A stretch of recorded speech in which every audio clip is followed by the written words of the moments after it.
But 50 Cent is a good interview. So I low key want to watch it, like the whole thing. I want to get so rich that I wear shit that don't make no sense. Like everybody in the room know I'm 50 Cent. I marketed myself as 50 Cent. I've been 50 Cent for 50 years and I still come in with a chain that say 50 on it. I want to get to that point, realistically speaking. You got people that like both of them. They're not going to. Just stupid purchases. This is the op page. Right. What is this, bro? This is what's so crazy to me.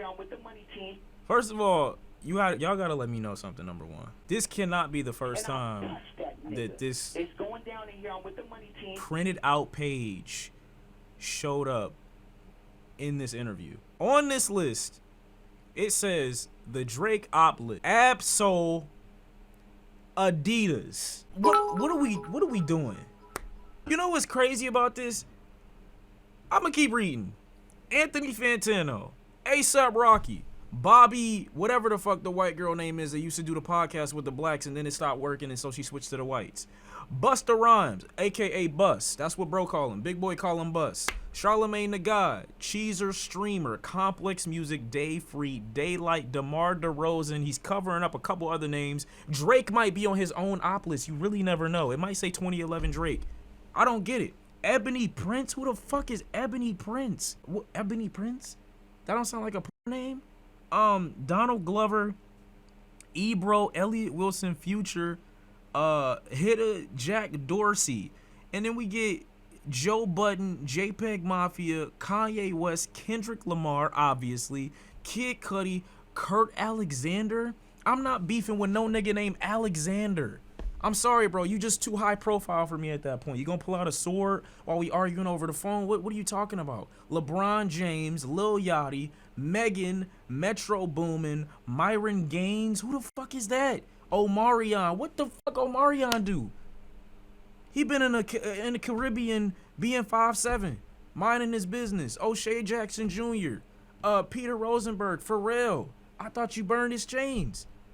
Playboy Cardi, Puff Diddy. Who the fuck calls him Puff Diddy?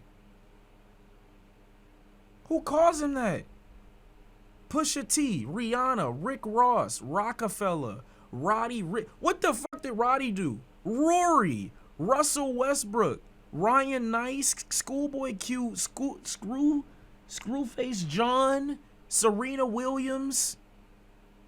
Then we got me. What the fuck what did he say fuck me for? I didn't do shit. Lucky to be named among those people. You're lucky a goat. Good company of people. All I did was listen. That's all I did. I ain't said nothing this year that I thought was egregious. I just didn't. It's not my fault that you got caught with like barely legal women. That's not my problem. That's a you problem.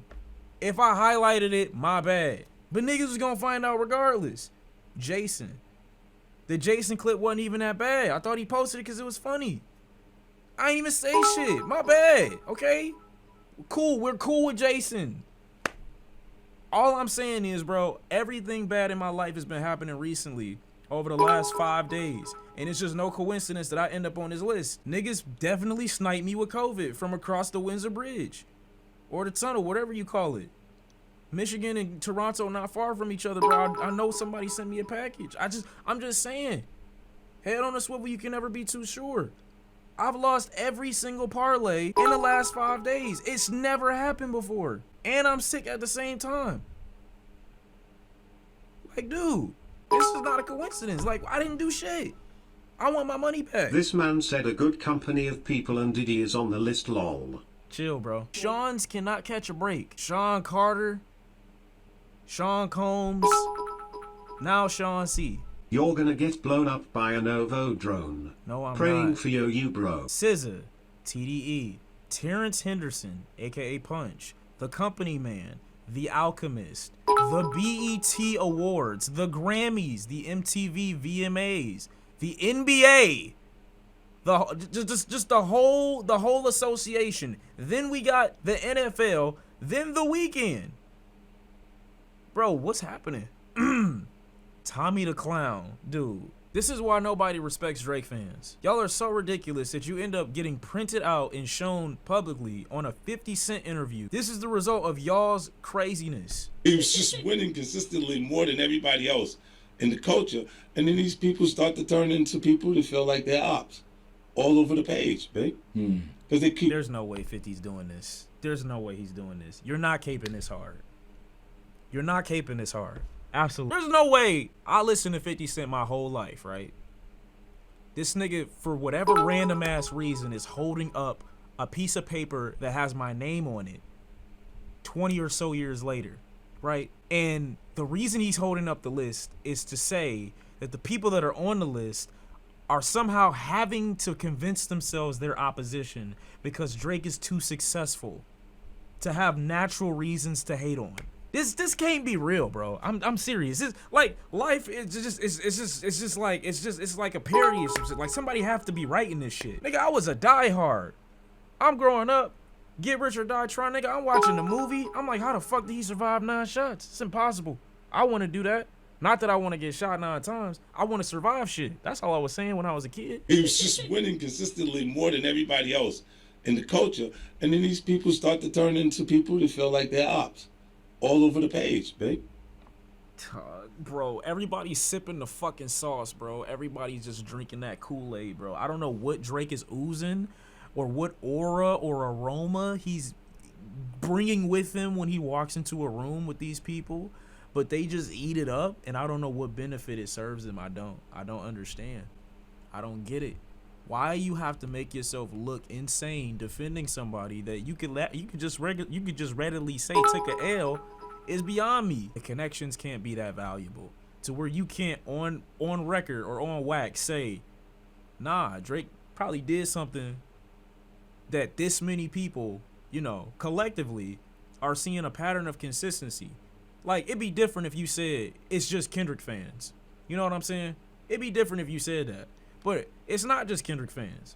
It's people that have platforms. It's celebrities. It's other people that have notoriety. It's people that have been in this for 10 plus years. They're not just going to hang up their fucking moral compass and their common reasoning to just blindly hate on a man because he's successful. What are we talking about? You up now. I guess I got to start hating. What? Where do y'all get this logic? Big boy, you got to push back on this. You got to tell him he sound crazy. He 50 now. He can't catch you. I want this thing forever, man. Right. I'm not sure he can have it forever. What 50 Cent just said, I think is the best advice and something that I recommended that Drake do. I think that this is exactly what Drake should have done. He should be looking for an exit strategy at some point and be looking for somebody to replace him, because at the end of the day, you can't be at the top forever, and you have to accept that.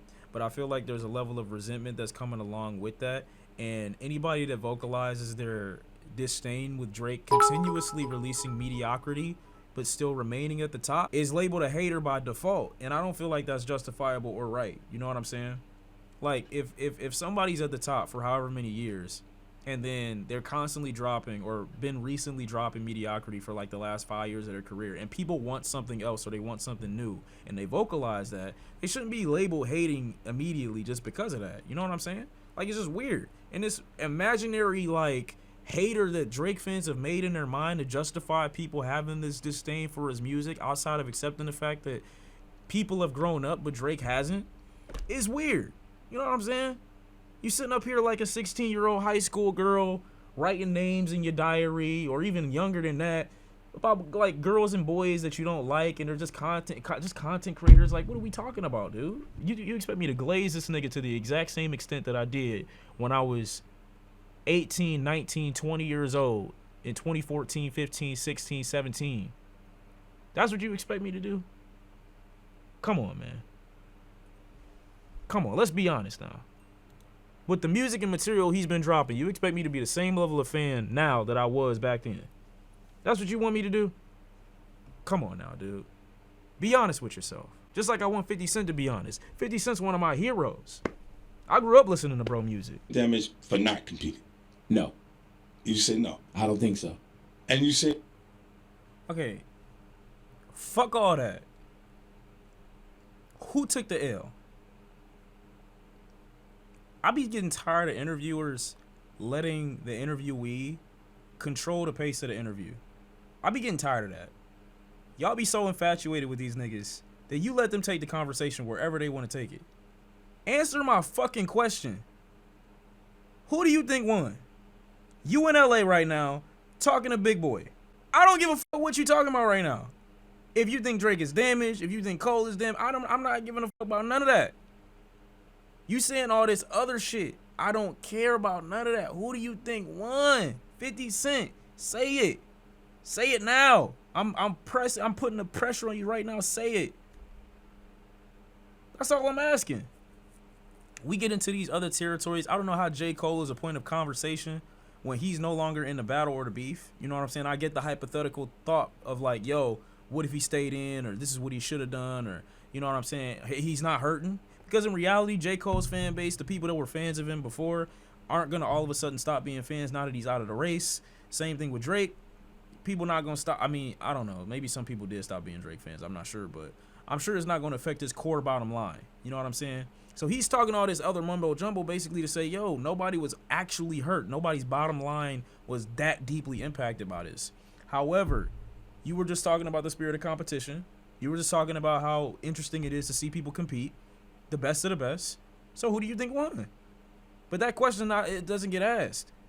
But everybody's allowed to straddle the fence so that they keep relationships. Like, dude, this is why it's in the space that it's in. This is exactly why Kendrick was saying what he was saying.